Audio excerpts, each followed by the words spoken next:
വെടിനിർത്തൽ കരാർ നിലനിൽക്കെ ഗാസ മുനമ്പിൽ ഇസ്രായേൽ വ്യോമാക്രമണം ശക്തിപ്പെടുത്തി. വ്യാഴാഴ്ച നടത്തിയ ആക്രമണങ്ങളിൽ കുട്ടികളടക്കം കുറഞ്ഞത് 4 പലസ്തീനികൾ കൊല്ലപ്പെടുകയും ഡസൻ കണക്കിന് ആളുകൾക്ക് പരിക്കേൽക്കുകയും ചെയ്തു.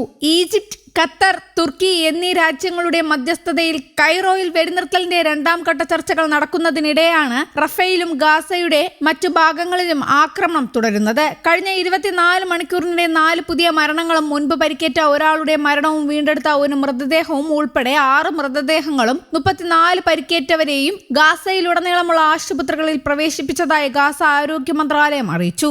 ദക്ഷിണ നഗരമായ ഖാൻ യൂനൂസിൽ ഇസ്രായേൽ നടത്തിയ വ്യോമാക്രമണത്തിൽ ഒരു പുരുഷനും 8 വയസ്സുകാരനായ കുട്ടിയും കൊല്ലപ്പെട്ടതായി റോയിട്ടേഴ്സ് റിപ്പോർട്ട് ചെയ്തു.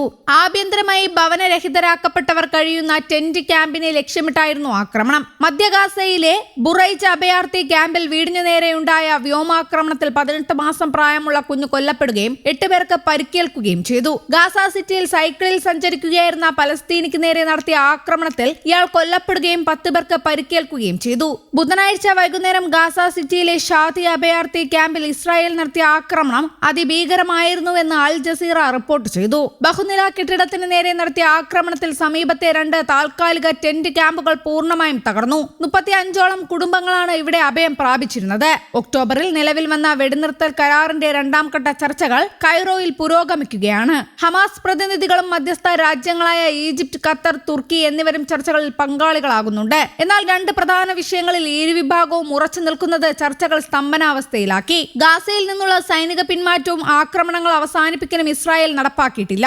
ആയുധങ്ങൾ പൂർണ്ണമായും താഴെ വെക്കണമെന്ന ഇസ്രായേലിന്റെ ആവശ്യം ഹമാസ് തള്ളി. പകരം ആയുധങ്ങൾ ഇസ്രായേലിന് കൈമാറുന്നതിന് പകരം ഒരു പലസ്തീൻ ഭരണസമിതിയുടെ മേൽനോട്ടത്തിൽ പരിപാലിക്കാമെന്ന നിർദ്ദേശമാണ് ഹമാസ് മുന്നോട്ട് വെക്കുന്നത്. കരാർ ഭേദഗതി ചെയ്ത് സർക്കാർ ജീവനക്കാരുടെ അവകാശങ്ങൾ പലസ്തീൻ നിയമപ്രകാരം സംരക്ഷിക്കണമെന്നും ഹമാസ് ആവശ്യപ്പെടുന്നു. 2025 ഒക്ടോബറിലെ വെടിനിർത്തൽ കരാർ പ്രകാരം പ്രതിദിനം 600 സഹായ ട്രക്കുകൾ ഗാസയിലേക്ക് പ്രവേശിപ്പിക്കേണ്ടതുണ്ട്. എന്നാൽ ഇസ്രായേൽ അധികൃതർ സഹായ സാമഗ്രികൾ തടയുന്നത് തുടരുകയാണ്. വെടിനിർത്തൽ പ്രഖ്യാപിച്ചതിനു ശേഷവും ഇസ്രായേൽ നിരന്തരം കരാർ ലംഘനം നടത്തുകയാണെന്നും ഇതിനകം 1000-ലധികം പലസ്തീനികൾ കൊല്ലപ്പെടുകയും 3000-ലധികം പേർക്ക് പരിക്കേൽക്കുകയും ചെയ്തിട്ടുണ്ട്. 2023 ഒക്ടോബർ 7-ന് ആരംഭിച്ച ഇസ്രായേൽ ആക്രമണത്തിൽ ഇതുവരെ 73,341 പലസ്തീനികൾ കൊല്ലപ്പെടുകയും 1,74,086 പേർക്ക് പരിക്കേൽക്കുകയും ചെയ്തിട്ടുണ്ട്. ഗാസയിലെ 60% വീടുകൾ തകർന്നതോടെ 12 ലക്ഷത്തിലധികം ആളുകൾ ഭവനരഹിതരായി കഴിയുകയാണ്.